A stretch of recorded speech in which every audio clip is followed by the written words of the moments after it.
wassalatu wassalamu ala asrofil anbiya'i wa mursalin wa ala alihi wa sahbihi ajmain, amma ba'du.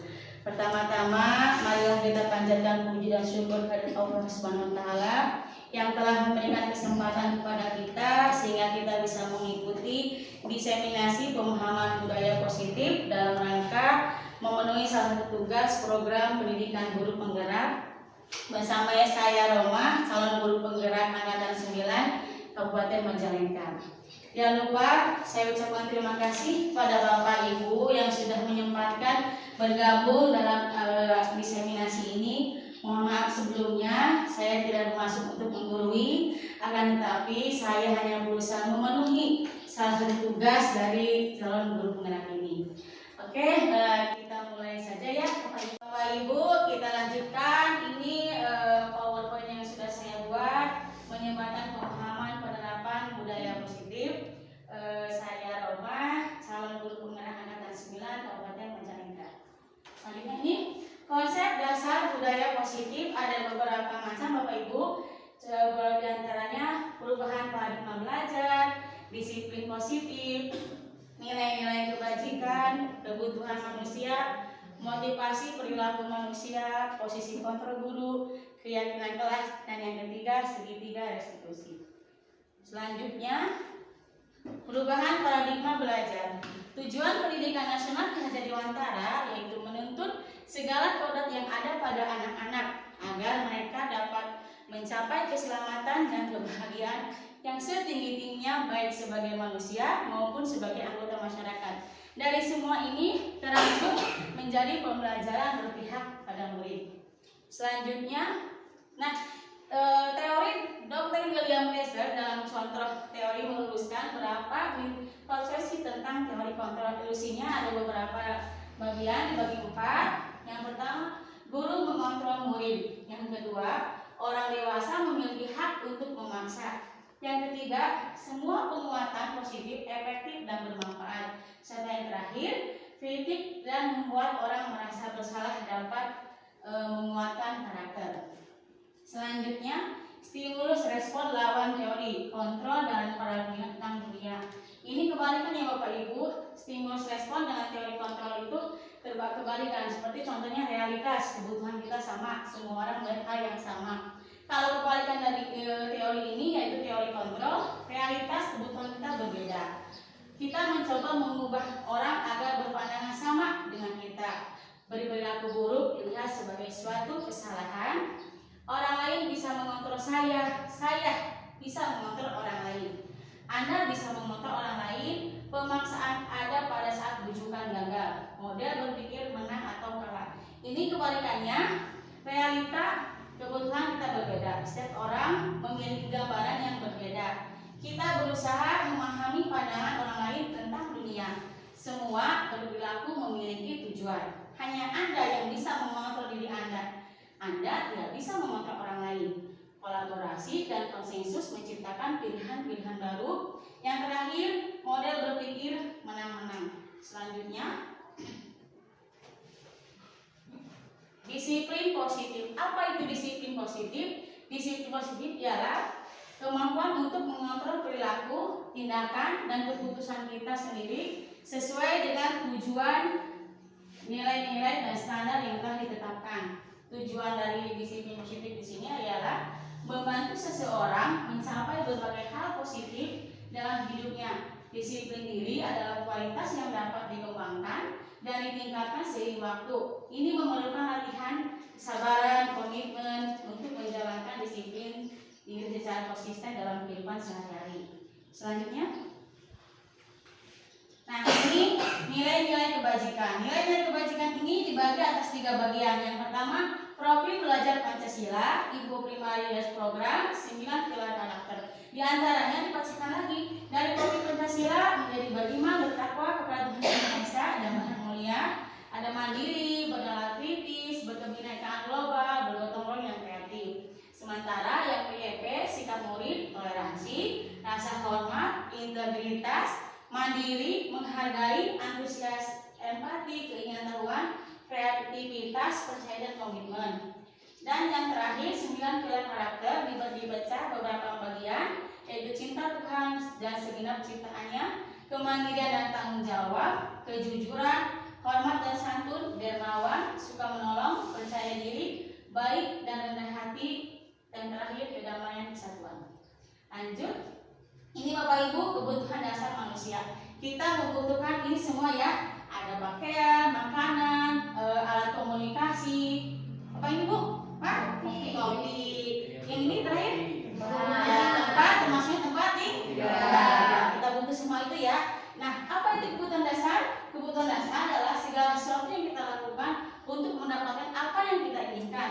Seluruh tindakan yang kita lakukan memiliki tujuan tertentu dan semua usaha terbaik yang kita lakukan adalah dalam rangka agar kebutuhan kita dapat dipenuhi. Seperti itu Pak Ibu. Jadi kita butuh semuanya Pak ya. Lanjut Pak. Nah, ini kebutuhan 5 kebutuhan dasar. Semuanya kita butuhkan. Ada 5. Yang pertama bertahan hidup, kedua kasih sayang dan rasa diterima, ketiga kebebasan, keempat kesenangan, kelima dan terakhir penguasaan. Bertahan hidup, contohnya apa di sini? Bertahan hidup yaitu survival adalah kebutuhan yang bersifat fisiologis untuk bertahan hidup, misalnya kesehatan, rumah, makan, kita butuh semuanya Pak ya. Tanpa itu tidak mungkin ya, itu kayak seperti sesuatu yang harus kita punya, yang harus kita dapatkan, benar-benar butuh sekali gitu ya Pak Ibu. Nah yang lanjut kasih sayang dan diterima. Kebutuhan untuk disayangi dan diterima meliputi kebutuhan akan hubungan dan koneksi sosial, kebutuhan untuk memberi dan menerima kasih sayang, sedang kebutuhan untuk merasa menjadi bagian dari satu kelompok. Jadi kebutuhan ini bukan hanya kita yang memberikan kasih sayang, tapi kita juga butuh kasih sayang, baik itu dari pasangan ya Bapak Ibu, dari teman, dari anak atau ibu ya, kita butuh kasih sayang. Bukan hanya kita yang memberi, tapi kita juga membutuhkan. Yang ketiga kebebasan. Kebutuhan untuk bebas adalah kebutuhan akan kemandirian, otonomi, memiliki pilihan dan mampu mengendalikan seseorang. Jadi kita butuh bebas ya Bu ya, tidak dikekang ya. Yang ketiga kesenangan. Ini pasti tentu kita butuh ya Bapak Ibu, kesenangan. Kebutuhan akan kesenangan adalah kebutuhan untuk mencari kesenangan, bermain, tertawa, itu termasuknya kebutuhan kesenangan. Yang terakhir penguasaan. Kebutuhan ini berhubungan dengan kekuatan untuk mencapai sesuatu, menjadi kompeten, menjadi terampil, diakui atas prestasi dan keterampilan kita didengar dan memiliki rasa harga diri. Lanjut, ini ada contoh Bapak Ibu. Contoh siswa Ibu Elis, guru kelas 1, sedang bingung menghadapi ulah salah satu murid di kelasnya bernama Rafa. Beberapa anak di kelas 1 telah datang kepadanya mengeluhkan bahwa Rafa itu sering meminta bekal makanan kepada temannya. Apa yang akan Anda lakukan? Menurut Anda kira-kira apa alasan Rafa melakukan hal itu? Lanjut. Nah, setelah Bapak Ibu mengetahui yang 5 dasar tadi itu, jadi cita-cita di dasar tadi, kira-kira apa yang dibutuhkan Rafa? Makanan. Selain itu, uang. Apa nih Cik? Pengakuan. Apa lagi? Ya, kasih sayang dari orang tua bisa, dari ibu guru bisa ya, mencari perhatian ya, misalnya karena dia suka mengambil temannya meminta makanan ke temannya, berarti karena apa? Karena kurang apa gitu ya, kurangnya kasih sayang, bisa karena butuh perhatian seperti itu ya. Terus mungkin karena orang tuanya tidak membawakan bekal ya, ibu mah tidak membawakan bekal, jadi itu juga butuh yang makanan sebentar ya. Oke, lanjut.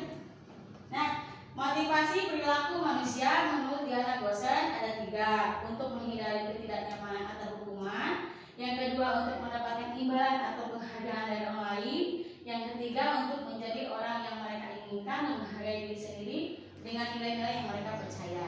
Lanjut. Dihukum oleh penghargaan maupun hukuman merupakan cara-cara mengontrol perilaku seseorang yang menghancurkan potensi untuk belajar yang sesungguhnya. Menurut Cohen, secara ideal tindakan mendidik itu sendiri adalah penghargaan sesungguhnya. Penghargaan dapat mempengaruhi jangka pendek dan jangka panjang. Tidak efektif, merusak hubungan, mengurangi ketepatan, menurunkan kualitas, mematikan kreativitas dan menghukum. Lanjut. Nah ini ada hukuman. ada konsekuensi, ada restitusi.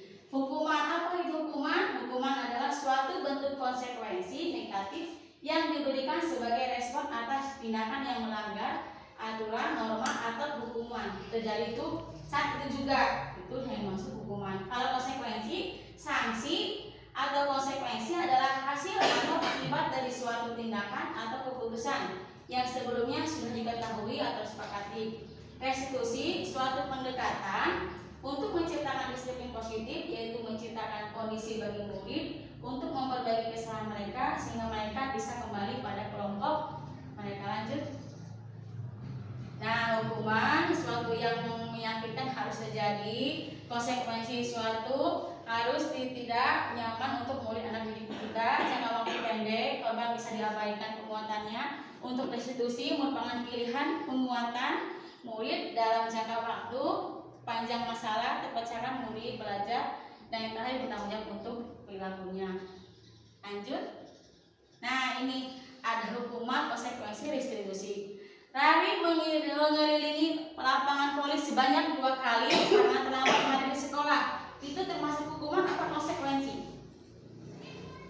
Kalau Lari mengelilingi lapangan polis sebanyak 2 kali karena terlambat hadir di sekolah, hukuman. Saya karena kenapa dihukum? Karena terlambat sekolah. Jadi anak itu dapat hukuman. Yang kedua, menggantikan kertas ulangan teman yang tadi coret-coret. Itu konsekuensi karena dia sudah mencoret-coret ya kertas tugas temannya. Yang ketiga, berjemur di lapangan karena ngobrol di lapangan. Hukuman atau konsekuensi? Hukuman. Terakhir, kehilangan 15 menit jam istirahat untuk mengerjakan tugas karena terlambat datang dan tertinggal pelajaran selama 15 menit. Itu hukuman apa? Konsekuensi karena terlambat 15 menit. Kalau tidak terlambat mungkin guru tidak kan 15 menit itu tidak akan hilang ya. Tidak waktunya istirahat, jadi dia sisanya kepotong ya masih mengerjakan tugas. Baik, selanjutnya ini posisi kontrol guru. Melalui serangkaian riset dan berdasarkan pada teori kontrol Dr. William Kessler, dosen berkesimpulan ada 5 posisi kontrol yang diterapkan seorang guru, orang tua ataupun atasan dalam melakukan kontrol. Ada 5, ada penghukum, pembuat merasa bersalah, teman, pemantau, manajer. Yang penghukum, nada suaranya, perhatikan Bapak Ibu, nada suaranya tinggi, hai kamu, gitu ya. Nadanya tinggi, matanya melotot, dan jarinya tunjuk-tunjuk, hai kamu salah. Nah itu termasuk penghukum. Membuat rasa bersalah, memelas, halus, bahasanya ya sedih. Terus kalau bahas tubuhnya kita lebih merapat ke anak, kayak usah punggungnya gitu ya, maaf ya udah ya jangan nangis. Nah itu membuat rasa bersalah. Yang ketiga, teman ada suaranya lebih akrab, lebih ramah, dan sedikit bersandar. Bahas tubuhnya sama ya, merapat pada mulut sama mata dan mata. Terus senyumnya juga kita memberikan senyum itu seperti kita ke teman seperti itu. Untuk pemantau, nada suaranya datar, bahas tubuhnya yang normal gitu seperti itu. Jadi sedang memantau, kayak misalkan anak sedang gugup, kita yang memantaunya seperti itu. Untuk manajer, nada suaranya tulus, bahasa tubuhnya tidak kaku, terus tetap kita mendekat ke murid. Lanjut. Nah ini contohnya ya Bapak Ibu sedang membuat merasa bersalah karena insan datangnya terlambat. Lanjut. Yang kedua ini penghukum, yang ketiga juga pemantau, yang keempat manajer, dan yang terakhir ini sebagai teman kita lebih dekat, lebih merangkul ke anak ya. Lanjut. Nah ini keyakinan kelas. Mengapa keyakinan kelas bukan peraturan kelas? Lanjut Pak. Keyakinan kelas bersifat lebih abstrak daripada peraturan yang lebih rinci dan konkret. Keyakinan kelas berupa pernyataan universal. Pernyataan kelas senantiasa dibuat dalam bentuk positif. Keyakinan kelas hendaknya tidak terlalu banyak sehingga murid diingat dan dipahami oleh semua warga kelas. Jadi kata-katanya jangan terlalu banyak, cukup beberapa kalimat kata biar anak bisa mengingat. Terus keyakinan kelas sebaiknya sesuatu yang dapat diterapkan di lingkungan tersebut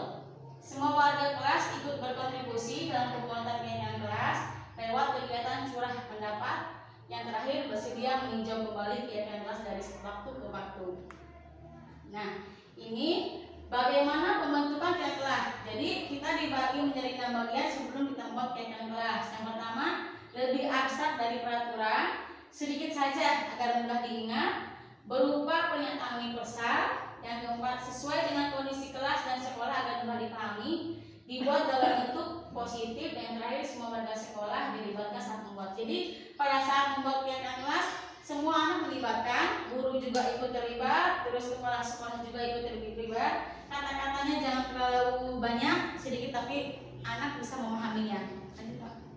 Nah, ini contoh saya bersama anak-anak kelas 3 membuat kegiatan kelas. Mereka membuat kegiatan kelas terlebih dahulu dalam kertas not kecil, lalu setelah mereka membuatnya dan mereka menyampaikannya ke papan pleno. Sudah disiapkan papan plenonya.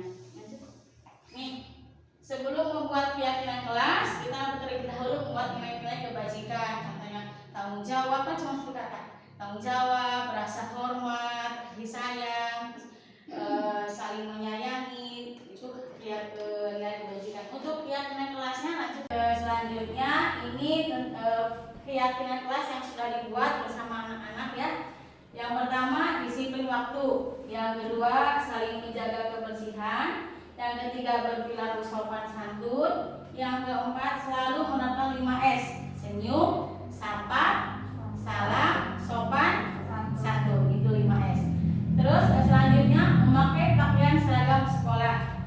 Piket kelas dilakukan lebih awal, saling membantu dan saling bekerja sama. Tapi ini dalam konteks bukan ujian ya Bu ya, bukan ulangan atau bukan tugas-tugas. Yang terakhir, menghargai guru atau teman yang sedang berbicara. Ini kegiatan kelas yang sudah kita sepakati bersama anak-anak di kelas. Semuanya setuju kata mereka. Terus kalimatnya, kata-katanya yang kira-kira mau diingat sama mereka. Kita buat kesepakatan untuk kegiatan kelas ini. Kalau ada yang melanggar, apa kira-kira, gitu ya? Karena mereka sendiri yang buat, gitu. Kita bersama-sama buat, bukan cuma bu guru bikin begini. Kalau yang melanggar nanti dihukum. Nah, tidak seperti itu. Tapi ini dengan kesepakatan mereka semua. Lanjut Pak. Nah, yang terakhir ini segitiga restitusi, suatu proses dialog yang dijalankan oleh guru agar dapat menghasilkan murid yang mandiri dan bertanggung jawab. Segitiga restitusi ini, yang pertama menstabilkan identitas, terus validasi tindakan yang salah, menanyakan keyakinan. Nah, di dalam menstabilkan identitas, setiap orang pasti pernah melakukan itu, kalimatnya. Setiap orang pasti pernah melakukan kesalahan. Kamu bukan satu-satunya yang pernah melakukan ini. Ini termasuknya menstabilkan identitas. Dan yang termasuk validasi tindakan yang salah, dengan menggunakan kata-kata kamu tentu punya alasan mengapa melakukan itu. Atau adakah cara yang lebih efektif untuk mendapatkan apa yang kamu butuhkan. Nah, untuk yang menanyakan keyakinan apa yang telah kita sepakati, terus kamu ingin menjadi orang yang seperti apa. Lanjut. Nah, ini diantara yang segitiga restitusi ini.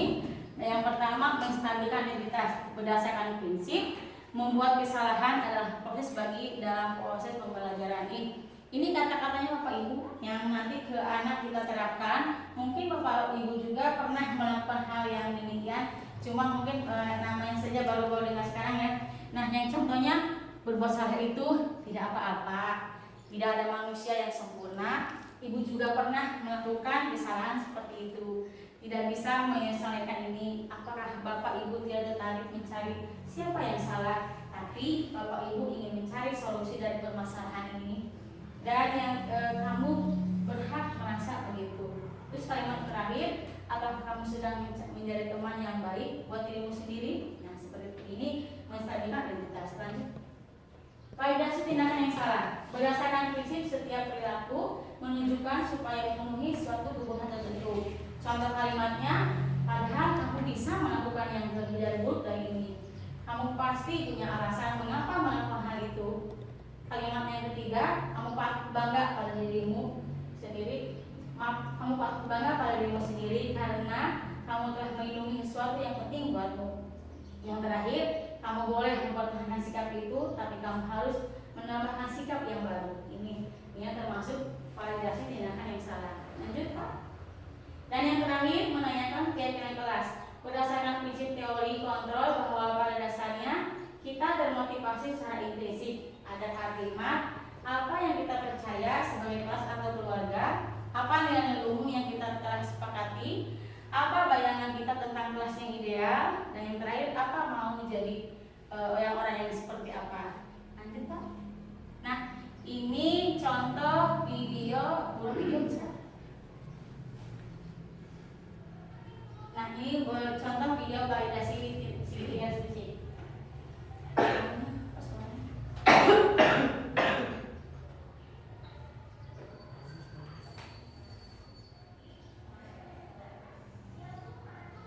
Ulangi lagi Pak, maaf. Ya. Ini videonya Bapak Ibu ya, tolong diperhatikan.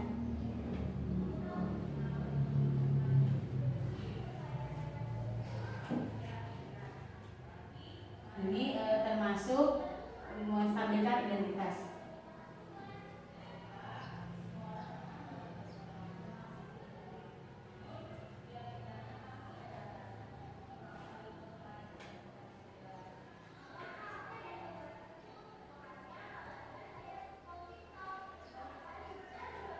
Nah ini maksudnya validasi tindakan yang salah.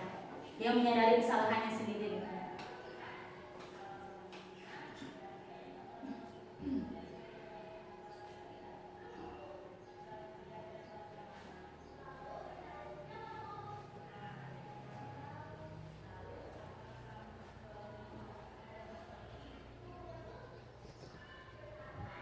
Ini yang terakhir, yang keyakinan kelas.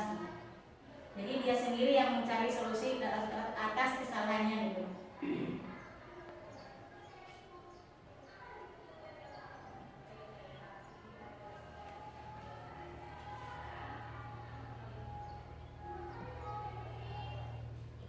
Nah, ini contoh restitusi. Mungkin Bapak Ibu juga pernah seperti itu ya, Pak, Bu. Pernah melakukan anak misalnya langsung, kamu udah dihukum sama ibu ya, langsung kamu cuci piring atau cuci apa gitu ya, ngapain kan enggak. Kalau ada yang berantem seperti itu atau ada kesalahan, kita panggil dulu anaknya. Pasti juga pernah seperti itu ya, Pak Idi juga pernah mau sama Hilda. Yang lainnya pasti pernah pertama dipanggil dulu, ditanya dulu kenapa, ya kan Bu, nggak langsung cukup kamunya sih, makanya sih kan enggak. Kita tanya dulu, kita validasi masalah dulu apa intinya, terus kita buat anak sadar dulu kesalahannya apa ya. Nah untuk itu kita juga pasti pernah merasakan membuat anak itu membalikan ke anaknya apa yang kamu lakukan ya. Misalnya yang berantem, kenapa gak langsung kita mengejes ke seorang ini, kamu yang salah ya Pak, enggak kan Pak, kamunya sih makanya, enggak seperti itu. Kita panggil dulu anaknya, kita tanya dulu permasalahannya ada apa, nah solusinya seperti apa. Seperti Bapak Ibu pasti pernah kan mengalaminya ya. Selanjutnya Pak Bu. Nah dalam penerapan proses disiplin positif di sekolah, sebaiknya guru standar kepribadian, profesional dan sosial dimana dapat merefleksikan dirinya dalam posisi kontrol sebagai manajer yang menuntut murid-muridnya menjadi insan yang mandiri, merdeka dan bertanggung jawab ya. Jadi posisi kita bukan hanya posisi sebagai manajer, kita juga harus memposisikan diri sebagai teman ya, Bapak Ibu seperti itu. Lanjut Pak. Nah demikian presentasi dari saya. Mohon maaf apabila ada kesalahannya Bapak Ibu. Barangkali dari Bapak Ibu ada yang mau memberikan tanggapan, silakan Pak. Silakan Pak izin. Bismillahirrahmanirrahim. Assalamualaikum warahmatullahi wabarakatuh. Waalaikumsalam warahmatullahi wabarakatuh. Terima kasih sebenarnya Ibu Roma.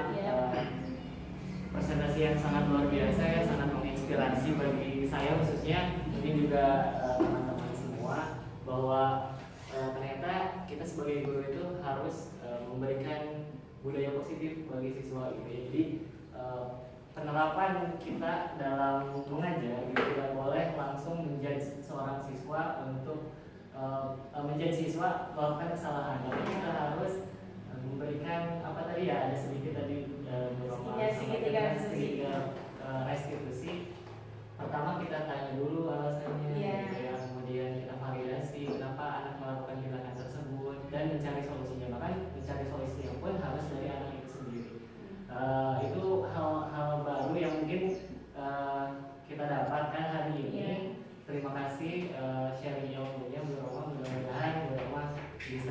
semakin sukses dan menginspirasi. Amin. Terima Itu kasih, saja Pak. dari saya tanggapannya. Sukses terus Mama. Terima kasih. Semangat. Tepuk tangan dulu. Cukup sudah. Terima kasih Bapak Ibu atas waktunya. Mohon maaf diganggu waktunya Bapak Ibu. Terima kasih banyak. Assalamualaikum warahmatullahi wabarakatuh.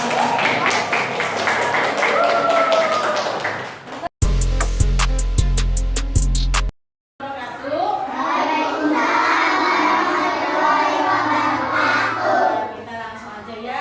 Kita akan membuat keyakinan kelas untuk di SD, untuk di kelas 3 di SD Pajajaran 1. Sebelum kita membuat keyakinan kelas, kita terlebih dulu akan membuat nilai-nilai kebajikan. Ada banyak ya itu ya.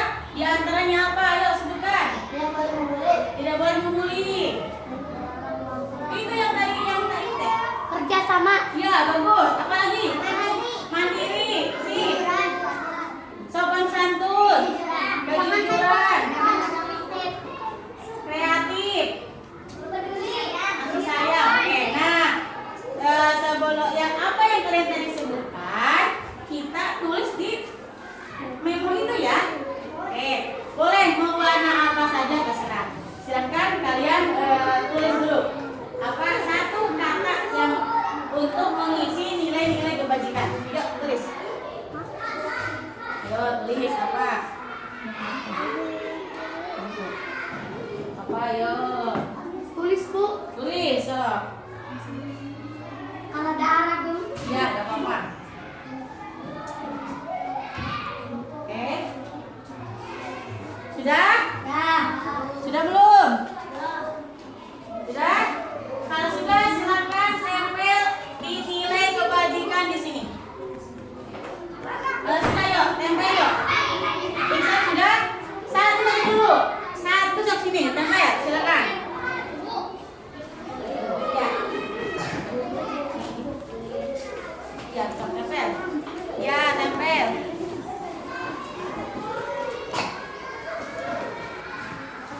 Ya, jangan rebutan, jangan rebutan. Ya, sok. Kalau sudah duduk. Ya, kalau sudah duduk. Sudah duduk. Awas. Sudah duduk.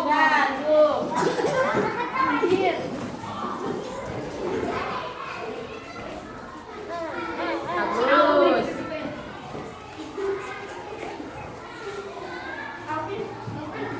Ya, bagus. Oke, sudah. Nah, kita bacakan ya. Dari satu orang dari semuanya ini sudah membuat keyakinan ke kelas. Nilai kebajikan dulu. Nilai kebajikannya di sini ada mandiri, kepemimpinan, keadilan, kejujuran, kerjasama, keingintahuan. Bagus ya, sabar, kreatif. Bagus. Ini nilai-nilai kebajikan. Oh ya. Ini nilai kebajikan. Nah, sekarang kita membuat keyakinan kelas. Apa saja keyakinan kelas kita? Ayo. Jangan membuli. Jangan main bola di kelas. Jangan main bola di kelas. Membuang sampah. Sopan membuang Sampah. sampah pada tempatnya. Jangan main bola. Oke. Sekarang kalian tulis keyakinan kalian apa yang akan kita terapkan di sekolah. Coba tulis. Stop. Kalau sudah bawa sini ayo. Iksan boleh. Iksan tempel sini. Ya, bagus. Bagus. Cuci. Nah, cuci, tempel. Ya. Bagus. Lagi. Siapa yang sudah? Sini. Siapa yang sudah?